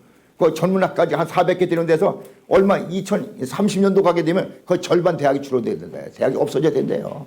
학생 수가 절대 부족하니까 지금. 응? 대학 하나가 없어지면 뭐 지역사회 경제라든지 뭐 얼마나 뭐 손해가 많이 납니까? 예. 근데 우리나라 진짜 걱정이에요. 이거 질병. 내가 어제 뭐 국회의원을 만나니까 통일교 선견 지명이 있는 것다. 왜 그랬더니 다문화 가정들 많이 들어와서 애기들 많이 낳잖냐고. 근데 우리도 정책적으로 10년 후에는 할 수 없이 이민 정책을 적극적으로 국가 나서서 해야 된대. 이민 정책을. 사람을 받아들이지 않으면 우리나라 집택이 불가능하대요. 우리나라 자체가. 그래서 10년 후에는 군대 모집이 안 될 가능성이 군대 갈 사람이 절대 없다는 거예요. 뭐 대학생도 없고 학생이 없는데 뭐 군대 갈 사람이 어디서 나오겠어요. 그렇게 되면 국방 문제되죠. 사람 역군이 또 문제가 되죠. 모든 게 문제가 되는 것이에요. 사람이 없으면 하면서. 왜 결혼도 안 하겠다는데. 하더라도 늦게 결혼하니까 애기도 안 낳겠다는데. 이것이 뭐예요? 삶의 원칙에서 다 원리에서 벗어났기 때문에 그런 것입니다. 그래서 우리 문 총장님이 가르치면 정말로 사랑교육, 인간교육도 가정에서 가정이 건전하게 존재함으로써 인류 역사가 진행됐다는 것이죠. 예, 대가 끊어지면 다 뭐 역사도 끝나는 것이죠. 여러분들 옛날 프랑스하고 독일, 이 유럽의 맹주가 불란서였습니다. 프랑스였습니다. 예, 그때 프랑스는 인구가 많아가지고 독일보다 앞섰어요. 그런데 프랑스가 뭐 아기를 뭐 안 낳기 운동을 먼저 벌려가지고 인구가 절대 줄어버렸어요. 그래가지고 맹주 자리를 독일한테 뺏겨버렸습니다. 독일이 인구가 더 많습니다. 프랑스보다. 인구 가지고 이 강대국이 되고 쪼는국이 되는 것이에요, 사실은. 예, 그러면서 우리는 인구 정책, 이거 참 국가 뭐 정책 위반자들이 이제 아주 열심히 신경을 써야 되는데, 예. 그래서 이 가정 문제, 그 다음에 아이들 태어나는 문제, 아이들 양육 문제, 이런 것도 대단히 아주 국가 정책상 큰 교육이 된다는 것입니다. 아주 큰 과제가 되는 것이죠. 뭐 가족이 중요한 건 그다음에 이제 제1법칙, 인생 어떻게 성공하느냐. 이게 수수의 법칙이라는 것입니다. 수수의 법칙이라는 것은 잘 주고 잘 받는 법칙입니다. 여러분, 인간은 네 가지 형을 가지고 살아요. 첫째는 받기만 좋아하고 주기를 싫어하는 사람이에요. 이기적인 사람들이에요. 인사받기를 좋아하고 선물 받기 좋아하고 대접받기 좋아하는데 자기 주기 싫어하는 사람이다. 이런 사람이 있어요, 없어요? 우리 선생님, 그런 사람 있겠어요, 없겠어요? 극도로 이기적인 사람들. 그 다음에 두 번째는 뭐예요? 개인주의는 뭐예요? 주지도 않고 받지도 싫어. 예, 받기 싫으니까 나 주기도 싫어. 이런 사람이 있어요. 예. 원래 스님의 가르침이 불때서 그런데요. 주지도 않고 받기도 말자. 똑똑 끊어보라 그래. 인연을 똑똑 끊으라고 목탁을 치면서 똑똑똑똑 다 끊어내라고. 엄마도 싫어, 아버지도 싫어, 자식도 싫어. 이러고 혼자 살면서. 이건 아주 극도의 개인주의자들. 그 다음에 받는 것만큼 주고 주는 것만큼 받겠다. 합리적인 사람들. 야, 우리 딸 결혼할 때 누가 와가지고 얼마 내서 결혼 축하금을 10만 원 했다. 치부책에 적어놓잖아요. 그거 왜 적어놔요? 내주에 그 집에 갚을 때 꼭 10만 원 받은 것만큼 갖다 주려고. 덜 갖다 주지도 미안하고 많이 갖다 주지도 않아. 요렇게 아주 적어놓는 사람이에요. 그러니까 합리적인 사람. 또 남한테 빚지고 못 살아. 그래 꼭 갚는 사람. 이런 사람이 있어요. 근데 이건 보통 사람들이고 진짜는 이런 사람들이에요. 주고 잊어버려라. 이게 이타적인 사람이고 봉사정신, 자비 베푼다는 얘기는 내가 손해보면서도 남을 위해 주라는 것이죠. 그러니까 남한테 돌아오자면 내 아들, 딸들한테 돌아온다는 것이죠. 이게. 우리 문총님이 어릴 때 할아버지가 손자야 들어와라. 그때 용맹. 우리 문선명 선생님이 이름이 바뀌었는데 원래는 어릴 때 용명이었습니다. 손주 용명을 부르면서 용명아 내 방에 들어와 그러더래. 그 말씀을 전하시고 일주일 돌아가실 때 그게 유언이라고 그러는데 우리 문총님한테 들었는데 너는 앞으로 뭐를 하든지 복 받을 거야 그러더래 할아버지가. 할아버지 무슨 소리예요 그랬더니 내가 너를 위해서 신의주 땅에서 저쪽에 북만주로 가는 사람들 대한민국 못 살아가지고요. 전라도 경상도에서 전부 다 신의주를 거쳐가지고 만주 땅으로 돈 벌러 간 사람이 그렇게 많았대요. 무작정 가는 거야. 돈이 없어라도 뭐 얻어먹으면서 가는 거야. 근데 그 신의주까지 지쳐가지고 나 이게 아침에 나가면 막 기도사에 많았대요. 그래 정신 차려 깨우고 그래가지고 문선명 선생님 할아버지가 데리다가 집에서 밥을 메우고 정신을 차리게 해가지고 일주일만에 기운을 차려가지고 다시 돈 벌러 보내고 그런 사람이 내가 한 몇천 명은 될 거다 그러시더래요. 그러면서 그 사람들이 되게 전라도 경상 사람 많은데 내가 어디가 살더라도 그 사람들이 너한테 복을 갚을 거라고. 그래서 문총재님은 한국에 와서 내가 뭐를 하든지 나는 복 받을 거야. 아주 출발부터 그런 생각 가지고 했대요. 왜? 할아버지가 들려준 말씀이기 때문에. 그래서 우리 문총재님은 복 받는 비결은 남한테 식사 대접을 많이 하는 게 복 받는 거다. 그래 문 선생님은 대한민국 사람들 다 내가 밥을 먹이고 싶다. 그런 말씀했어요. 내가 충청도 연수원을 구입하면서 저는 연수원 생활을 오래 했기 때문에 아버님 연수원 전화도 다 교육비를 누가 대고 또 연수원이라는 게 1년이나 3년 하다가 내중에 계속적으로 못하지 않습니까? 내가 2000 연수원을 운영해왔기 때문에 알아요. 그랬더니 걱정하지 마 이 녀석아. 시키는 대로만 해. 연수원 사서 연수원 지렴져. 인마 너 충청도 연수원 맡았다고 그래서 충청도에 충청남도, 대전, 충북이 몇 명이냐? 충북이 150만. 예, 그 다음에 충남이 한 250만. 대전도 한 150만. 그럼 얼마예요? 한 750만 돼요? 750만을 한 번에 200명씩 교육하면 몇 년이 걸리냐? 계산이 안 나오더라고. 400년도 더 걸려, 이 녀석아. 내가 충청도 연수원을 충청 사람을 다 내 수련소에서 밥을 먹이고 교육을 해서 2박 3일 교육하면 충청 사람 모두가 다 나한테 밥 먹고 신세지고 교육받은 사람은 나를 욕하는 사람이 없어. 욕하는 사람이 없으면은 하나님을 받아들이는 조건이 돼서 이 나라가 복받는 나라가 되는 거야. 이거를 내가 민족복귀라고 하고 싶다. 그러시더라고. 다 통일교인 만드는 게 아니라 문 선생님을 욕하고 이해 못해가지고 흉보고 그러는 게 아니라 모든 사람이 나를 반대하지 않으면 그게 천국이 되는 거다. 그런 말씀하시더라고. 나도 그거 지금도 있을 수 없어요. 그래서 문 총재님은 평생 동안 사람 모아서 밥사 먹이면서 교육한 거 그것이에요. 그게 그분 하는 일이었습니다. 그게 복받는 비법을 할아버지한테 인수받으래. 할아버지. 이해가십니까? 살면서 밥을 얼마나 많이 사주셨어요 선생님? 앞으로 많이 하겠습니다. 어디 가서 밥이나 오늘 먹을 데 없나, 얻어 먹을 데 없나. 그거 신세지문이요, 자식한테 큰 복이 넘어가지 않습니다. 그래서 밥을 많이 사랑하라. 이해가십니까? 이게 복지는 비결이에요, 사실은. 예. 그래서 잘 주면 반드시 잘 받는다는 것이 원칙입니다. 이게 원칙이에요. 근데 여기서 그냥 주고 받는다. 이게 영어로 다 give and take인데 이건 잘못 번역된 거고 잘자가 앞에 붙여야 돼요. 줄 때 잘 줘야 잘 받지 못 주면 못 받게 돼 있어요. 이해가시죠? 제가 이 교육생들 데리고 한 번은 버스 태워가지고 설악산을 가는데 여기 가면서 지루하니까 노래를 하나씩 노래를 한 번씩 하셨어요. 어떤 분은 마이크를 잡더니 한 번 부르고 누가 앵글도 하는데 또 하고 신나가지고 혼자가 4곡 5곡 불러대는 거야.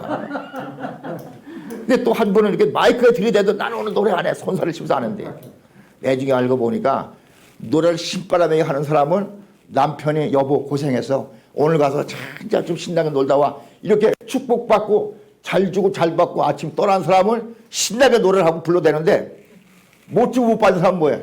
이놈의 옆에 내가 좀 집에 좀 있어. 왜 맨날 어디 나돌아 다녀? 이렇게 해서 아침에 한바탕 쌈질하고 나오는 사람은 노래할 맛도 없어. 관광을 하더라도 관광거리가 없어. 재미가 없어. 이해가십니까? 네. 아침에 잘 주고 잘 받는 것처럼 중요한 게 없어요. 한번 연습 좀 해볼까요? 눈만 떴다 하게 되면 뭐요? 아이고, 응? 이 눈을 보자마자 아이고 오늘 살았네 이렇게 물어봐야 된대요. 죽은 사람은 어떻게 돼요? 어제 안녕, 밤새 안녕이라고 어제 들어간 사람이 아침에 눈 못 뜨면 가는 거예요. 눈 떴다는 것 자체가 기적입니다. 사실 우리는 매일 기적을 보면서 기적을 모르고 산다는 게 불행한 것이라는 것이죠. 그 아내와 남편 보자마자 아이고 눈 떴네 그래야 된다는 거 아니겠습니까? 그 다음엔 먼저 인사해야 돼. 먼저 인사해야 돼. 누가 나한테 인사해 주겠지 기다리지 말고 내가 먼저 인사하자. 밥을 사주자도 내가 먼저 밥 사주자. 알겠습니까? 내가 먼저 인사하고 내가 먼저 밥 사주고 내가 먼저 대접하면 그 언젠가는 나한테 돌아오게 되겠다. 이게 천리 원칙이라는 것이죠.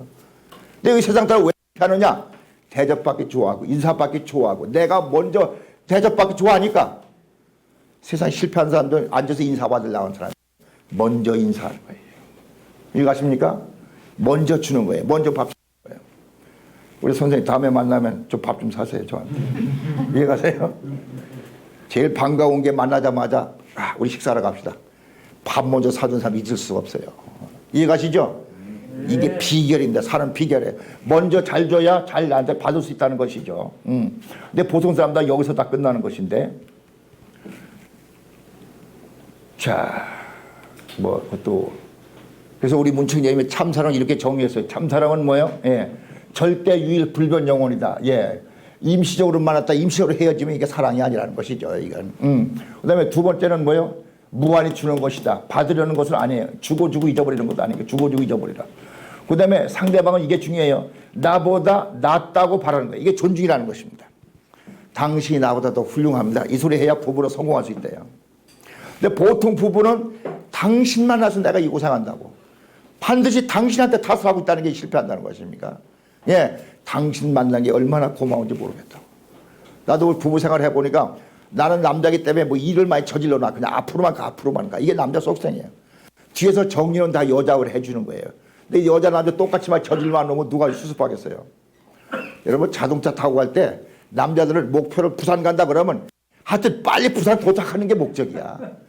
옆에서 누가 차가 앞에 그걸 오이꽃이라 앞질러 가면 새끼 나보다 빨리 가래 그래. 어떻게 더 빨리 가가지고 앞질러 가요. 하여튼 경제에서 떨어지면 실패하는 줄 알아요. 남자들은. 이게 목표 지향형이다. 근데 여자들은 목표 지향형이 아니야. 여자분들은 과정의 기쁨을 누리면서 가겠다는 거예요. 이런 옆에 타고 가면 금강휴게소도 들리고 어디 가서 좀 즐겁고 따뜻한데 햇볕도 보고 그럼 가지. 무엇 때문에 빨리 달리라는 것이죠. 예, 여성들은 과정을 더 중요시 여깁니다. 그래서 부부 싸움 하는 거지. 차 타고 가다가. 예, 남자도 일단 목표 빨리 뭘 한 시라도 빨리 도착하는 게 목표고. 예, 여성분들은 뭐 한두 시간 빨리 가면 뭐 하냐는 거예요. 어차피 놀러 가는 건데 중간에 재미를 다 보고 즐기면서 가자는 거 아니겠습니까? 부부생활 과정 속에서 그렇게 나오는 게 많이 있습니다만은, 예, 어차피 아내는 아내대로 귀하고 남편대로 귀하다. 이게 상대를 귀하게 보줄 줄 안다. 이렇게 하는 것이 부부 성공입니다. 예, 부부 행복의 성공이에요. 예, 그 다음에 이제 관심을 가져주고 사랑 책임이고 뭐 다 있습니다만 시간이 없는데 그러면서 우리 부부는 서로 당신이 나보다 낫습니다. 이렇게 해야 돼요. 한번 결혼하실 때 시험 삼아 해볼 필요 있어요. 아침 밥 먹다 말고 당신이 최고야 한번 해야 돼요. 내가 이걸 가르쳐줬더니 그랬더니 오늘 하도 말을 안 들어요. 여보 당신이 이거야 그냥. 거꾸로 뒤집어 놨다니까 더가 화가 났다는데 정말로 당신 최고입니다. 얼마나 용기가 나겠어요. 그렇죠?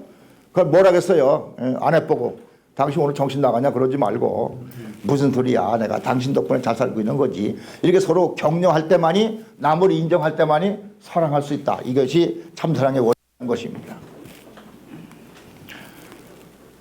자, 요거까지 얘기해 보겠는데요. 여러분, 여자는요, 21살 때까지 몸이 완성됩니다. 7살이, 이게 7살 한 텀이라고 그러는데, 7살에 여자들은 뭐가 시작돼요? 남자, 여성, 남성을 깨닫기 시작해요. 그게 남녀 7세 부동석이다. 이때 되면 남자일 보더라도 왜 너 고추가 달렸나? 왜 내 거하고 다르지? 자꾸 성기관에 관심을 가기 시작한 7살부터 눈이 뜬다는 것이죠. 그 다음에 27, 24, 14살에 되게 되면은 맨스가 시작됩니다. 요즘에 소수께서 뭐 12살부터 시작한다는데 14살이 정상적으로 맨스가 작동되는 것입니다. 이게 여성이 된 것이죠. 맨스가 시작했다는 얘기는 임신할 수 있다. 이게 여성으로서 갈 길을 가는 것이죠. 21살 되게 되면 아기를 임신할 만한 준비를 다 했어요. 엉덩이가 커지고 유방에 나오고 그래서 아기를 낳아서 키울 준비가 다 됐다. 이게 21살이에요. 21살서부터 7살, 28살까지가 결혼의 정년기라고 하는 것입니다. 이때 결혼해야 아기를 훌륭한 아들을 낳을 수 있다는 것이에요. 근데 요즘에 21살, 28살 너무 어린데 왜 결혼합니까? 보통 30 넘어서 결혼한다는데 이게 정상적인 영향이 아니라는 것이에요. 만원 늦게 결혼하면 또 그만치 빨라진대. 왜? 그때는 정으로 부부관계를 맺는 게 아니라 이성 가지고 따져가지고 이득이 생기느냐 없느냐 가지고 계산 안 맞으면 이혼도 쉽게 한다는 거예요. 근데 결혼은 빠르게 할수록 좋습니다. 그래서 우리 문청님은 빠르게 고등학교만 나와도 빨리 짝을 맺어두라. 대학 다닐 때는 짝을 맺어놓고 대학 다니라고 그러지 않습니까? 일찍 결혼하라. 일찍 결혼하라. 예. 근데 남자들은 8살에 참여해요. 어릴 때는 남자가 좀 띨띨해. 좀 늦게 좀 철이 들어요. 8살 때 성에 눈 뜨고 16살 때 되기면 뭐예요? 변성기가 와요. 이제 어른의 준비를 다 한다. 그래 고등학교 1, 2학년 되게 되면 누가 전화 걸어보세요. 야 아빠 계시냐 그러면 안 계세요. 이걸 넣으세요. 작은 아버지가 받는 건지 누가 받는 건지 목소리가 변해가지고 변성기가 오고요.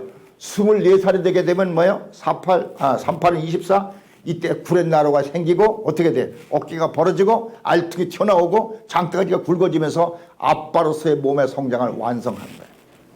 근데 24살 먹은 총각만 보게 되면 야, 저 녀석 우리 사이 삼고 싶다. 아주 매력적인 남자가 완성한다는 것이죠. 그래서 24살서부터 8살 못하면 얼마죠? 32살까지가 남자는 결혼의 정년기입니다. 이 정년기를 넘기면 안 돼요. 근데 우리나라 이런 걸 가르쳐 주는 데도 없고 배운 데도 없으니까 그냥 뭐 30살. 요즘에 30살 안 넘는데 누가 결혼해? 그런다면서요? 남자고 여자고? 네. 결혼의 정년기를 놓치지 말아야 됩니다. 이때 이세를 가져야 훌륭한 아들, 딸 낳을 수가 있어요. 예. 사과도 열매를 맺기 시작해서 3년에서 5년 동안 나오는 사과가 제일 맛있대요. 10년, 20년 사과는 달리더라도 그 맛이 없대요. 진기가 다 빠져가지고. 힘 있는 나무에서 힘 있는 자녀가 태어나야 되는 것이에요. 이때 다 결혼해야 되는 것입니다. 이 결혼의 정년기. 네.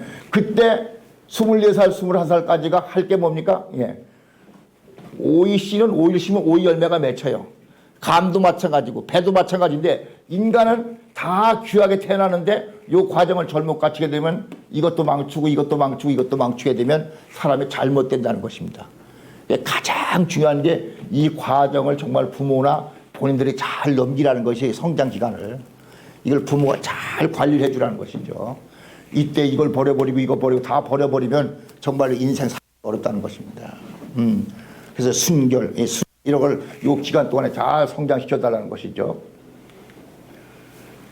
그 다음에 세 번째 법칙은 인간의 삶이라는 것은 보통 사람들은 육신의 삶보다 끝나는 건 줄 알고 있어요. 산다는 게 뭐냐? 뭐 육신이 살아있는 동안 살고 죽으면 끝난 것이지 뭐가 또 있느냐?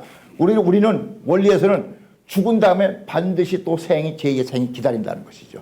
이걸 영인체라고 하는 것이고 이건 육신이라고 그러는데 육신 속의 욕망을 가지고 뭐라고 그러냐? 이걸 육심이라고 그래. 이건 고기 육자면 고기 덩어리에 욕심이 있어요. 그건 뭐냐? 몸뚱아리가 있는 한은 뭐야? 빛과 공기를 들어 마셔야 되고 물과 음식물을 먹어야 돼. 그래서 이 육체가 존재합니다.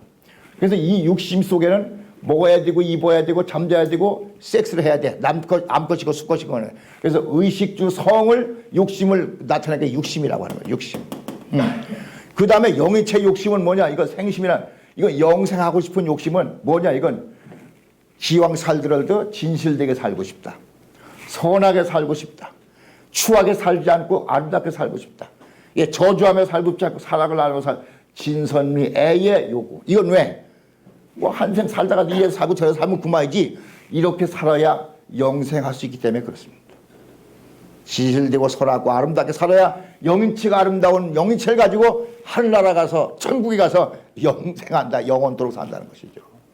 근데 이건 어디서 만들어지느냐? 육신 생활이 다 여기로 넘어가서 그대로 다 영향을 받는다는 것이죠. 그 다음에 여기가 즐거워지면 육신도 즐거워지게 한다는 것이죠. 그래서 이게 육심과 생심이 주고받고 육체와 영인체가 주고받으면서 성장하는데 생심 속에 가장 중요한 것은 진리의 말씀을 받아들이는 것입니다. 그래서 아무리 몸이 아파도요, 기도 생활을 열심히 하고 즐거운 진리의 말씀을 공부하게 되면 몸이 기뻐진대. 왜? 생소가 즐거운 게 받아져서 육심에다 생심의 요소를 많이 돌려주면 육심도 건강해진다는 거 아니겠습니까? 그래서 이 기독교나 이런 데 이 기도원을 아주 귀하게 여기는 것도 있습니다. 기도원에서 이게 생심이 기뻐지면 영체가 기뻐지면 육신도 따라 병도 나아질 수 있다. 이런 원리가 되는 것입니다. 그런데 이 영인체는 반드시 사람은 어머니 뱃속에서 10달 동안 도움을 받고 태어나 살다가 지상에 와서 한 백년 동안 살다가 영혼 속에서 영원히 산다. 이거 3단계 삶의 법칙이라고 그러지 않습니까? 그런데 영인체가 완성되는 것은 반드시 육신을 토로해서 성장 완성이기 때문에 육신 생활 가지고 어떤 생활을 하느냐 여기에 영인체에 영향을 준다는 것입니다. 그래서 선한 생활을 하게 되면 영인체가 선화되고 악한 생활을 하게 되면 악화된다는 것 아니겠습니까? 그런데 여러분들은 영인체 죽음 그만이지 무슨 소리야. 그렇지 않습니다. 하늘나라 가게 되면 영인체가 딱 녹음기에 녹화된 걸 틀어. 그러면 그거 다 숨겼던 것이 녹음되고 틀어보면 재생되듯이 바람 핀 거, 남 흉본 거, 남한테 거짓말한 거 다 그 녹음돼가지고 나타난다는 것이에요. 선생님도 녹음 틀면 별게 다 나올 것 같아.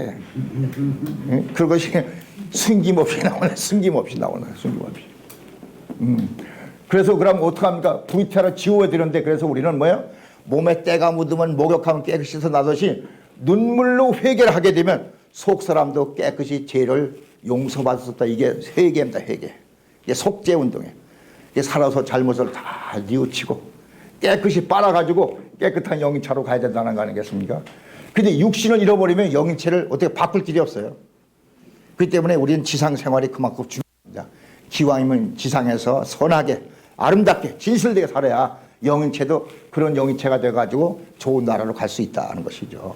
이 종교와 철학의 다른 것은 철학은 삶의 지혜만 가르쳐주면 돼요. 그런데 종교는 영생하도록 가르치는 것입니다. 이게 종교와 철학의 차이점이에요. 예, 철학이 영생을 가르칠 수는 없어요. 종교만이 사후 세계를 다루기 때문에 종교라고 하는 영역이 따로 있는 것이에요. 예, 이걸 빼버리면 그냥 삶의 지혜를 가르치는 철학뿐이 안 되는 것이죠. 예. 그런 면에서 우리는 정말로 이 하늘나라가 있다는 걸 가르친다는 것이 얼마나 귀한 일인지 모르시죠. 그 다음에 마지막 법칙은 탕감 법칙. 이걸 가지고 다른 말로 인과응보 법칙이라는 것인데 바로 이 얘기입니다. 우리가 빚을 지면 반드시 갚아야 되는 것이죠. 예. 갚는 거야 뭐 적게 갚을 수도 있고 같이 갚을 수도 많게 갚을 수도 있는데 이거를 우리나라 말로 있어요. 예. 뭐라고 해요? 인과응보. 반드시 뭐예요? 결과 응보라고 하는 것은 뭐예요? 예. 과정 속에서 이미 보답받을 것이 나온다는 거 아니겠습니까? 예. 그 다음에 자업자득. 내가 저지른 것만큼 얻어진다는 것이죠. 그 다음에 자작자소. 내가 한 것만큼 받는다. 그 다음에 화복자초. 복을 받든 화를 받든 내가 자초한다. 내가 복질일을 하게 되면 복 받는 것이고 이렇게 하는 것이. 그래서 뭐라고 해서 역경에 보게 되니까 적선지가에는 여경. 선을 많이 쌓은 집안에서는 경사가 끊임없이 생겨나는데 그 다음에 불선지가 선을 행하지 않은 사람들은 이게 여기에서는 뭐 여왕 끊임없이 재앙이 따른다는 것이에요. 재앙이 따른다. 예, 이걸 가지고 업이라는 것은 뭐야? 이거 불교 용어인데 까르마라는 건 뭐야? 업장 따라서 나무 흉을 보고 요구하게 되면 이게 구업, 입으로 다 죄를 졌다 이 소리 아니겠습니까? 예, 그럼 반드시 그 화를 당하는 것입니다. 당하는 것이. 예. 그래서 우리는 뭐예요? 악한 사람은 반드시 벌 받게 돼 있어요. 근데 선한 사람은 복을 받게 되는데 그래서 하늘이 있어야 돼, 하늘이. 하늘이 없으면은 복 받는 사람이나 벌 받는 사람이나 잘하는 사람 못하는 사람 똑같이 살면 얼마나 억울해. 반드시 잘잘못을 가려준 심판자 하늘이 계셔서 결정해 줘야 된다는 것입니다.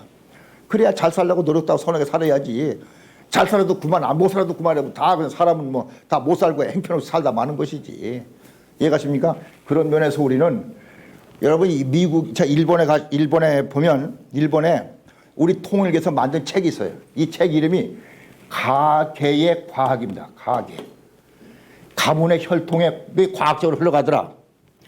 우리 37 가정이 일본에 자기 딸을 아주 이 아들이 없어요. 딸만 둘을 잘 키웠어요. 미국에서 유학을 보냈어요.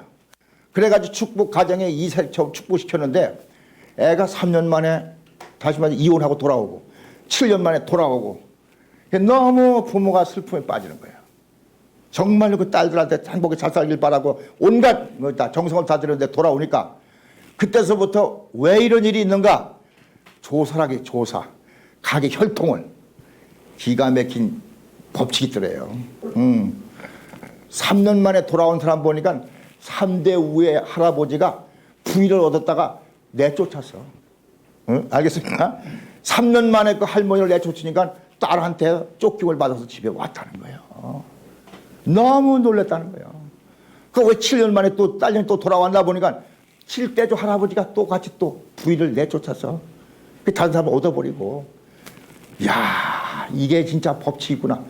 이것이 반드시 이런 혈통의 관계. 우리 당대만 살다 죽으니까 모르는데 이걸 쭉 역대 조사해 보니까 3대 때, 7대 때 나타난다는 것이에요.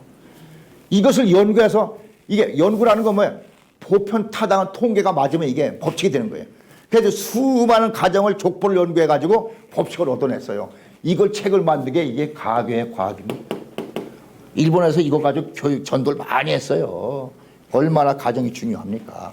살아서 죄 짓으면 안 됩니다. 반드시 벌 받습니다. 이걸 가지고. 근데 과학적인 근거가 다 있지 않습니까? 이게 과학의 과학이라는 게 있어요. 일본말로 된 한국말로 번역된 것도 있는데 이거 보시면요. 정말로 이거 아주 무서울 정도막 정확합니다. 반드시 남한테 해를 끼치고 죄를 지면 반드시 벌 받게 돼 있다는 거예요. 이건 뭐 탕감의 원칙입니다. 탕감 법칙이라는 거예요. 이게. 그러면서 우리는 정말로 남을 위해서 희생하고 봉사하고 선을 지 내가 바보가 아니라서 내가 복 받지 않으면 우리 후손들의 또 복을 받고 산다는 것이죠. 이런 원칙이 있다는 것입니다. 이런 것을 우리는 올바로 실천하는 것이 삶의 원칙이다 하는 것입니다. 여러분들 도움이 됐으면 좋겠어요. 우리 선생님 도움이 된 것 같아요? 응? 우리 선생님 도움 됐어요? 예. 그래서 우리가 행복의 창조 원리라는 것은 마구제부 행복을 기다린다는 게 아니라 행복을 지키는 원칙을 배워서 그걸 실천할 때만 행복을 얻을 수 있다. 이것을 행복의 원리라고 하는 것이다. 이해가시죠? 우리 선생님 어떻게 생각하세요? 네. 응? 통일교 축복가족입니까? 저요? 아닌데. 사실 이런 얘기 듣기까지는 삶이 뭔지 막연한 길이 안 보였습니다. 사실은. 이걸 강의 들으면 어쩐지 이런 길이 있구나. 알겠습니까? 길이 있구나. 예. 마구제부 운전 못하는 사람 운전하고 오세요. 사고 나는 거 아니겠습니까? 예, 이 교통법규를 알고 운전법을 알아가지고 가야 운전하는 안전에 가듯이 우리 인생도 어떠한 원리 원칙을 알고 그걸 이제 지켜나가면서 가면 우리는 행복에 도달할 수 있겠구나 이런 희망을 가지고 살아갔으면 좋겠다 하는 말씀에서 오늘 제 강의를 해드렸습니다. 자, 감사합니다. 마치겠습니다.